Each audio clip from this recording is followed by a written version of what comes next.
El conde de Montecristo de Alejandro Dumas. Cuarta parte. El mayor Cavalcanti. Capítulo 2. La pradera cercada. Continuación. En el instante en que salió Barrois, Noirtier miró a Valentina con aquel interés malicioso que anunciaba tantas cosas. La joven comprendió esta mirada y Villefort también, porque su frente se oscureció y sus cejas se fruncieron. Tomó una silla y se instaló en el cuarto del paralítico. El anciano lo miraba con una perfecta indiferencia, pero había mandado a Valentina de reojo que no se inquietase y que se quedara también. 3/4 de hora después entró el criado con el notario. «Caballero», dijo Villefort después de los primeros saludos, «os ha llamado el señor Noirtier de Villefort, a quien tenéis presente. Una parálisis completa le ha quitado el uso de todos los miembros y de la voz, y nosotros solos, con gran trabajo, logramos entender algunas palabras de lo que dice». Noirtier dirigió a su nieta una mirada tan grave e imperativa que la joven respondió al momento: «Caballero, yo comprendo todo cuanto dice mi abuelo». «Es cierto», añadió Barrois, «todo, absolutamente todo, como os decía cuando veníamos». «Permitid, caballero, y vos también, señorita», dijo el notario dirigiéndose a Villefort y Valentina. «Es este uno de esos casos en que el oficial público no puede proceder sin contraer una responsabilidad peligrosa. Lo primero que hace falta es que el notario quede convencido de que ha interpretado fielmente la voluntad del que le dicta. Ahora, pues, yo no puedo estar seguro de la aprobación de un cliente que no habla, y como no puede serme probado claramente el objeto de sus deseos o de sus repugnancias, mi ministerio es inútil y sería ejercido con ilegalidad». El notario dio un paso para retirarse. Una sonrisa imperceptible de triunfo se dibujó en los labios del procurador del rey. Por su parte, Noirtier miró a su nieta con una expresión tal de dolor que la joven detuvo al notario. «Caballero», dijo, «la lengua que yo hablo con mi abuelo se puede aprender fácilmente, y lo mismo que la comprendo yo, puedo enseñárosla en pocos minutos. Veamos, caballero, ¿qué necesitáis para quedar perfectamente convencido de la voluntad de mi abuelo?» «Lo que el instrumento público requiere para ser válido», respondió el notario, «es decir, la certeza del consentimiento. Se puede estar enfermo de cuerpo, pero sano de espíritu». «Pues bien, señor, con 2 señales tendréis la seguridad de que mi abuelo no ha gozado nunca mejor que ahora de su completa inteligencia.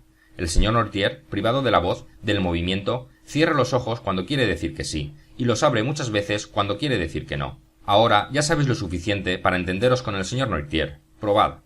La mirada que lanzó el anciano a Valentina era tan tierna y expresaba tal reconocimiento que fue comprendida aun por el notario. «¿Habéis entendido bien lo que acaba de decir vuestra nieta?», preguntó aquel. Noirtier cerró poco a poco los ojos y los volvió a abrir después de un momento. «¿Y aprobáis lo que se ha dicho? Es decir, que las señales indicadas por ella son las que os sirven para expresar vuestro pensamiento?» «Sí», dijo de nuevo el paralítico. «¿Sois vos quien me ha mandado llamar?» «Sí». «¿Para hacer vuestro testamento?» «Sí». «¿Y no queréis que yo me retire sin haberlo hecho?» El anciano cerró vivamente y repetidas veces los ojos. «Pues bien, caballero, ¿comprendéis ahora?», preguntó la joven, «y descansará vuestra conciencia». Pero antes de que el notario pudiese responder, Villefort le llamó aparte. «Caballero», dijo, «¿creéis que un hombre haya podido experimentar impunemente un choque físico tan terrible como el que experimentó el señor Noirtier de Villefort, sin que la parte moral haya recibido también una grave lesión?» «No es eso precisamente lo que me inquieta, caballero», respondió el notario. «Pero, ¿cómo conseguiremos adivinar sus pensamientos, a fin de provocar las respuestas?» «Ya veis que ello es imposible», dijo Villefort. Valentina y el anciano oían esta conversación. Noirtier fijó una mirada tan firme sobre Valentina que esta mirada exigía evidentemente una respuesta. «Caballero», dijo la joven, «no os preocupéis por eso. Por difícil que sea o que os parezca descubrir el pensamiento de mi abuelo, yo os lo revelaré de modo que desvanezca todas vuestras dudas. Ya hace 6 años que estoy con el señor Noirtier, pues que os diga si durante ese tiempo ha tenido que guardar en su corazón alguno de sus deseos por no poder hacérmelo comprender». «No», expresó el anciano. «Probemos, pues», dijo el notario. «¿Aceptáis a esta señorita por intérprete?» El paralítico respondió que sí. «Bien, veamos, caballero, ¿qué es lo que queréis de mí? ¿Qué clase de acto queréis hacer?» Valentina fue diciendo todas las letras del alfabeto hasta llegar a la T. En esta letra la detuvo la elocuente mirada de Noirtier. «La letra T es la que pide el señor», dijo el notario. «Está claro». «Esperad», dijo Valentina, y volviéndose hacia su abuelo, «también ta, te». El anciano la detuvo enseguida de estas sílabas. Valentina tomó entonces el diccionario y hojeó las páginas a los ojos del notario, que atento lo observaba todo. «Testamento», señaló su dedo, detenido por la ojeada de Noirtier.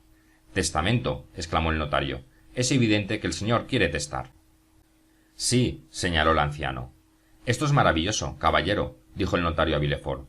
En efecto, replicó, y lo sería asimismo ese testamento, porque yo no creo que los artículos se puedan redactar palabra por palabra, a no ser por mi hija. Ahora, pues, Valentina estará tal vez interesada en este testamento, para ser intérprete de las oscuras voluntades del señor Noirtier de Villefort. No, no, no, protestó con los ojos el señor Noirtier. ¿Cómo? Repuso el señor de Villefort. ¿No está Valentina interesada en vuestro testamento? No.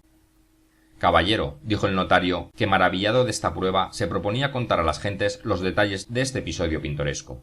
Caballero, nada me parece más fácil ahora que lo que hace un momento consideraba imposible, y ese testamento será un testamento místico, es decir, previsto y autorizado por la ley, con tal que sea leído delante de 7 testigos, aprobado por el testador delante de ellos y cerrado por el notario, siempre delante de ellos.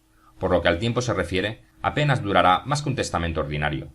Primero están las fórmulas, que siempre son las mismas, y en cuanto a los detalles, la mayor parte serán adivinados por el estado de los asuntos del testador y por vos, que habiéndolos administrado los conoceréis. Sin embargo, por otra parte, para que esta acta permanezca inatacable, vamos a hacerlo con la formalidad más completa. Uno de mis colegas me ayudará y, contra toda costumbre, asistirá al acto. ¿Estáis satisfecho, caballero?, continuó el notario dirigiéndose al anciano. Sí, señaló Noirtier, contento, al parecer, por haber sido comprendido. ¿Qué va a hacer?, pensó Villefort, a quien su elevada posición imponía mucha reserva y que no podía adivinar las intenciones de su padre. Volvióse para mandar llamar al segundo notario, pedido por el primero, pero Barrois, que todo lo había oído y adivinado el deseo de su amo, había salido ya en su busca. El procurador del rey envió entonces a decir a su mujer que subiese. Al cabo de un cuarto de hora todo el mundo estaba reunido en el cuarto del paralítico, y el segundo notario había llegado. Con pocas palabras estuvieron los dos de acuerdo. Leyeron a Noirtier una fórmula de testamento, y para empezar, por decirlo así, el examen de su inteligencia, el primer notario, volviéndose hacia él, le dijo: «Cuando se otorga testamento, ¿es en favor o en perjuicio de alguna persona?» «Sí». «¿Tenéis alguna idea de la cantidad a que asciende vuestro caudal?» «Sí». «Iré diciéndoos algunas cantidades en orden ascendente. ¿Me detendréis cuando creáis que es la vuestra?» «Sí». Había en este interrogatorio una especie de solemnidad. Por otra parte, jamás fue tan visible la lucha de la inteligencia contra la materia. Era un espectáculo curioso.